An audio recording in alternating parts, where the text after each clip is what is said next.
Salut à tous, c'est Nico, j'espère que vous allez bien, moi ça va toujours aussi bien comme d'habitude. J'ai reçu le tout nouveau stabilisateur de Zhiyun, c'est le Smooth Q3. Je l'ai même reçu avant qu'il soit annoncé, donc merci à Zhiyun de m'avoir fait confiance. Vous avez vu, j'ai su garder le secret jusqu'à aujourd'hui. Alors si vous êtes encore un petit peu circonspect quant à l'utilisation d'un stabilisateur pour smartphone, sachez que ce genre de produit est très pratique si vous vous filmez tout seul, si vous voulez aussi filmer de manière classique en restant super stable dans vos vidéos, mais aussi si vous souhaitez faire des vidéos créatives et être assisté par une appli qui vous aide pour créer des vidéos de qualité si vous ne savez pas forcément comment faire. Et ce stabilisateur est bourré de bonnes idées, et quand j'ai découvert la fiche de présentation du Smooth Q3, d'abord j'ai dit waouh, et puis j'ai trouvé ça très complet. Écoutez bien, parce que Zhiyun a bien bossé son produit. Le Smooth Q3 est un stabilisateur pour smartphone doté de 3 axes motorisés, il est ultra compact et il est surtout équipé d'une torche LED intégrée, vous le voyez, c'est une première sur un stabilisateur. Ça vous permet donc d'éclairer ou de vous éclairer de manière hyper efficace et de donner un aspect hyper quali à toutes vos vidéos, mais aussi à vos photos. Et là où le Smooth Q3 est encore plus intéressant, c'est qu'il est accompagné d'une application qui s'appelle Zikami, qui propose 17 modes intelligents qui vous permettent tout simplement de faire des trucs que vous ne pourriez pas faire sans cette appli. Et l'an dernier, j'avais testé le Smooth X, qui est un autre stabilisateur de Zhiyun, et je vous avais déjà présenté les fonctionnalités de face tracking qui m'avaient vraiment bluffé à l'époque. Alors cette application qui a depuis été mise à jour fait plein de choses, et sur ce modèle, le Smooth Q3, on aura je pense des résultats encore meilleurs puisqu'il y a un moteur de plus par rapport au Smooth X, et pour cela je testerai avec évidemment plusieurs smartphones pour voir la qualité de la stabilisation. Et juste un petit mot, si vous postez des vidéos sur TikTok, je pense que vous allez adorer le Smooth Q3, mais tout d'abord on va découvrir le contenu de la boîte. Unboxing. J'aime bien quand il y a un petit trépied qui est livré avec. Donc c'est exactement le même trépied qui est livré avec le Smooth X, c'est-à-dire qu'on peut le mettre comme ça de manière très ras du sol. On peut le monter, mais il a le même problème que le premier, c'est-à-dire qu'on ne peut pas le fixer de manière hyper stable à l'horizontale, il faut vraiment le faire au jugé. Ensuite, dans la boîte, on a le Smooth Q3 qui effectivement est très compact, et il va falloir que je trouve comment on fait pour l'ouvrir, mais j'ai déjà lu la petite doc. Voilà, il faut dévisser comme ça.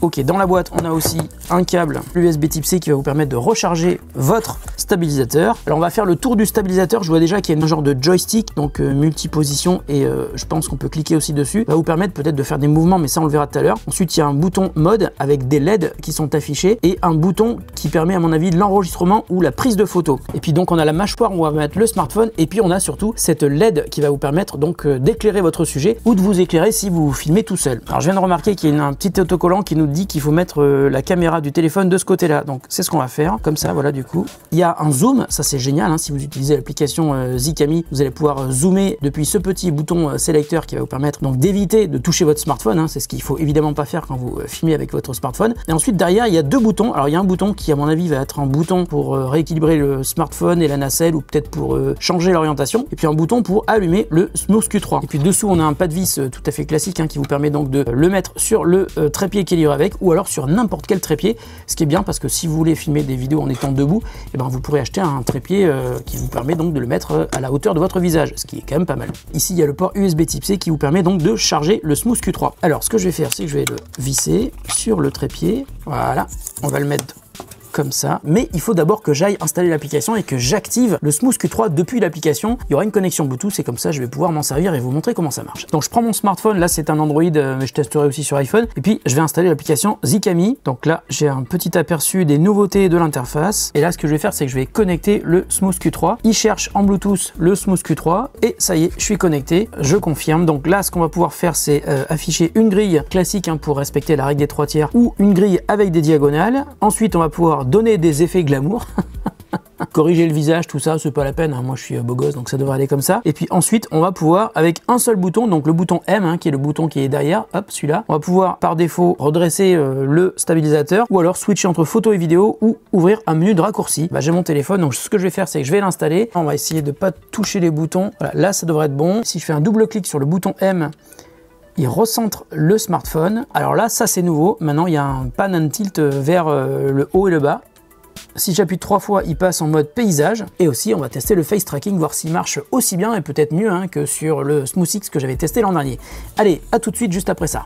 Voilà, alors ça fait plusieurs jours que je teste le Zhiyun Smooth Q3, et pour faire simple, il y a des trucs que je trouve réussis et d'autres que je trouve vraiment perfectibles. Je vais essayer de vous résumer tout ça en quelques minutes, mais vous allez voir, ça va être assez rapide. Alors dans ce que je trouve bien, il y a la fonction première du stabilisateur. Vous êtes malin, vous avez deviné, la stabilisation. Alors j'ai testé avec plusieurs smartphones et le résultat est assez efficace sur le Smooth Q3. Il y a 3 moteurs pour maintenir la nacelle stable, mais comme d'habitude, il faudra quand même essayer de marcher en essayant de garder le stabilisateur le plus stable possible. Ça lui permettra de maintenir la stabilisation en sollicitant moins ses moteurs. stabilisateur. En fait, c'est surtout en utilisant la caméra avant que ça change tout, car quand vous tenez votre smartphone à la main, d'une part, on voit votre bras, c'est moche, hein, enfin ça dépend des bras, et d'autre part, la caméra avant est toujours moins stabilisée que la caméra arrière. En revanche, quand vous utilisez le stabilisateur, c'est plus stable, c'est logique, le cadrage est meilleur et c'est surtout plus agréable pour la personne qui regarde. Alors quand vous utilisez le joystick à l'avant du Smooth Q3, vous pouvez faire pivoter la nacelle de tous les côtés, il y a une très grande amplitude de gauche à droite et ça devient super intéressant lorsque vous utilisez une autre fonctionnalité très réussie du Smooth Q3, le tracking. Pour l'activer, il suffit de balayer la personne que vous visez sur l'écran, vous par exemple, et de laisser le stabilisateur suivre vos mouvements et de cette manière, vous pouvez bouger, la nacelle pivote et la caméra vous suit et elle peut pivoter de tous les côtés, y compris en haut et en bas. Dans l'application Zikami, vous trouverez aussi un mode time-lapse mais qui propose aussi une déclinaison super intéressante, le motion time-lapse, où vous pouvez programmer des mouvements pendant le time-lapse. Ça permet de faire des vidéos très créatives avec des compositions vraiment sympas et ça change vraiment du time-lapse immobile. Bon alors maintenant je vais vous parler de deux fonctionnalités que je trouve être de bonnes idées mais qui pour moi ne sont pas encore très abouties. La première c'est la fonction Dolly Zoom inspirée du fameux effet vertigo de Hitchcock. Alors pour faire le Dolly Zoom, vous reculez physiquement et en même temps l'appareil zoom vers votre sujet. Ça donne un effet assez incroyable qu'il est donc possible de faire avec un stabilisateur. Le seul problème c'est que pour le Dolly Zoom, tous les smartphones ne sont pas aussi à l'aise. Avec l'iPhone par exemple, ça marche super bien, l'effet est vraiment réussi, le zoom est fluide. En revanche sur Android, le résultat est beaucoup plus variable suivant le niveau de votre smartphone et de manière générale, je trouve que l'effet est plus saccadé que sur iPhone. Enfin, une autre fonctionnalité assez inédite qui est mise en avant par Zhiyun sur le Smooth Q3, la torche LED qui est intégrée au stabilisateur. Alors cette torche peut être pivotée vers l'avant ou vers l'arrière, elle propose 3 niveaux de puissance d'éclairage et malheureusement, même au maximum, je trouve qu'elle est assez peu efficace. En plein jour par exemple, ne comptez pas sur elle pour corriger un contre-jour. En fait, le seul moment où je l'ai trouvé vraiment utile, c'est lorsque vous êtes dans un endroit très peu éclairé où là effectivement, elle va vous permettre de voir ce que vous filmez ou de vous voir vous-même si vous vous filmez en selfie. Alors je vais pas détailler l'intégralité des fonctionnalités possibles, mais pour gérer le Smooth Q3, Zikami est une appli super complète. Elle est dispo sur iOS et Android et elle permet de faire des montages de vidéos que vous avez filmées, mais aussi de créer des vidéos complètes à partir de thèmes qui vous aident à être créatif même si vous avez aucune idée de comment faire. Et l'appli vous permet également de régler de manière très complète toutes les options du stabilisateur. Bon alors pour résumer, le Zhiyun Smooth Q3 est un produit sympa, plutôt efficace sur la stabilisation et le tracking, mais dont les résultats que vous obtiendrez sur d'autres fonctionnalités vont dépendre du smartphone que vous allez utiliser. Globalement, je trouve qu'il marche mieux sur iOS que sur Android.